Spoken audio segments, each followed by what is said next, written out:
It was a beautiful thing, actually. Ronson's like overarching message was that at the end of the day, when you're greeted by God, and he maybe tells you, by the way, all that stuff, you didn't actually need to follow it.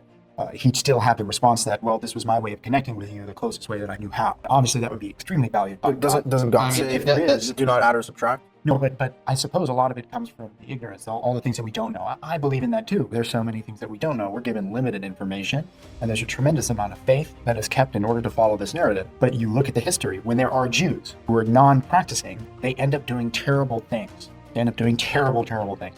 When they're practicing, which they've only done for a very short period of time, which I would say is in the 1500 years from when Joshua until the destruction of the Second Temple, because we have the promise, the fulfillment of the promise, we have the land. Lines up with we've been doing something wrong for 2,000 years on a religious basis as well. Sure. And that needs to change. Sure. Definitely needs to change. People need to be at least open to the idea that something's wrong foundationally from the religious side, or we wouldn't have persecution to the extent that we do.